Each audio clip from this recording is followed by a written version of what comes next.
All right, thank you. I'm Chris Bosley. I'm the city engineer for Coeur d'Alene, and I'm here today to talk about our stormwater outfall volume reduction plan. It's a wordy phrase, yeah. but we don't have a good acronym for it yet. I'm sure I'm preaching to the choir here a little bit, talking about common stormwater pollutants. There's a long list of them there, oil and grease. The one I don't have on there is phosphorus, which is the main reason, well, fertilizers right there, is the main reason for some of our projects, or at least the funding of them. So this graphic here shows an overview of our stormwater system. And it is pretty much broken up into two areas. So each of these colored areas represents a drainage area that drains to a specific point. So up in the northwest of the city, we have mostly grassy swales that treat the stormwater, and down in the southeast, we have outfalls that go to the lake, river, or Fernand Creek. So focusing on our hard pipe system with the outfalls, here shows the locations of all of our outfalls along the lake, river, and into Fernand Creek. So over the years, we've done some large scale projects where we've taken outfalls, pipe systems, and run them to large swale systems to treat the stormwater. This one is on Sunup Avenue, and this one is on Best Avenue. They're behind fences, so most people don't know that they're there. More recently, we've done some other outfall reduction activities, and one was the outdoor classroom swale. This purple area represents the drainage area. This is our pipe system right here. And these are in the wrong place, unfortunately, these blue circles, but this is a outfall right here that comes into this area next to the railroad bed, and then when that overtops, it would flow into an outfall into the river.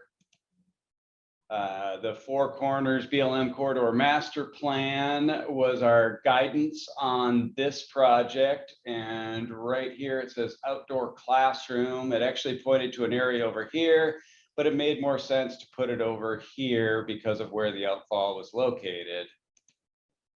So here's a image of that outdoor classroom with all the seating and the pavers. This was a project that we teamed with Jim with University of Idaho, and provided some labor. Jim provided some materials, and we were able to accomplish this. So the way it's set up is that here's the railroad bed. The other side of this railroad bed is where that first outfall came into. But then it comes through this small pipe here into this swale area. We have an overflow here that would go to the river if this swale was overwhelmed. So it's been pretty successful in how it's working. We've done a little work on that sense that there's more pavers, there's an accessible pathway now. Yes. That photo was taken. I'll get you correct. an Yes. updated photo. Yep. Thank you. Sure. And then our next big project was the US 95 Northwest Boulevard swale. This is the blue is the drainage area here, and the pipe system ran right along US 95 in this area down to an outfall on the Spokane River. There's a close-up of that 24-inch concrete pipe. So we decided to break it off right here, not break it off. Well, we actually put a plug in there, and then we ran a new pipe under 95 into the swale area. And then these pipes down here remained in place as an overflow in case the whole system got overwhelmed. It could return back down to the outfall so that we didn't have any catastrophic flooding in a large storm event. So we hired HMH Engineering to come up with a conceptual plan for us. Each of these represents a berm, and each of these little dots represents a dry well for overflow when the ground can't take the infiltration that it needs to. So we started work here. Here's our 20 dry wells stacked up here, ready to be installed. We have our BMPs put into place. And this is the overflow right here that would go back to the river. Here's a finished product of that. It seems to be advancing on its own now. So Speeding you up. yeah, exactly. I'll get to the point here. So here is the finished product of the pipe coming into the swale system under 95. And at the same time that I took this photo here, I ran down to the outfall, and this is what was trickling out of the outfall into the river. So it was a huge reduction. Wow. This area captured 210 acres of urban area stormwater from that area. About 5 acres remains to make this little trickle coming out of here. Wow. We were awarded the AIC Garrett Nancolis City Achievement Award for this project, and also had an article featured in Stormwater magazine. So I got to be a published author on that one. Wow. Now it's not moving. Oh, okay, here we go. So moving on to the phosphorus reduction activities, last night actually at City Council approved the sub-award with Idaho DEQ to, it was $695,000 in grant money with a $50,000 match from the city. And we were awarded this on 3 projects. Out of the top 11, we were awarded Sanders Beach, Independence Point, and Mullen Avenue projects, and I'll get into those now. All right, here we go. So the Sanders Beach project is actually 2 outfalls. We've got this 11th Street Marina. This is the drainage area. Here's the outfall going in behind the marina, and this is what it looks like in the winter when it's above water. And then this teal color, I guess, or whatever, is the Sanders Beach drainage area, and this is the outfall here. You can see it here above water in the winter. In the summer, you can see kids standing on it and swimming around it. There, actually, I do have the photo in there. So there is the pipe right there with all the kids hanging around it. So hopefully we can take care of that one. Independence Point is a big one. This whole area here that drains down into this little outfall right here behind the wall near the resort. In the summer, you could look over this railing here and see that, or now I should say, when there's actually water flowing, see where that outfall is located. And then a small one here is the Mullen Avenue outfall. This one is a pretty small drainage area. Only about 6 catch basins go to this. This is a little creek that runs along I-90 right here. And the outfall it's hidden in here, but it's right there.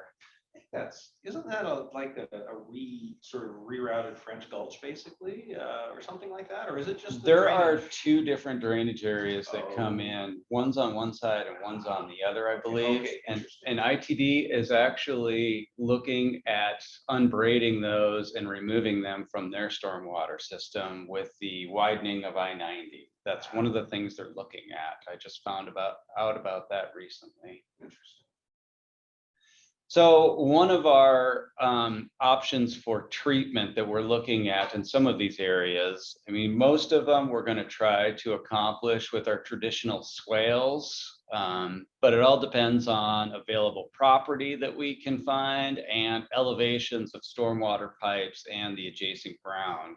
We have some ideas of where we could put some, but in areas where we can't, we're looking at using these subsurface storage tanks, and underneath them, this whole thing here is a bed of a mix of compost and sand to filter all that stormwater. So it would be stored in there until it can infiltrate through that and filter it before it enters the ground and groundwater.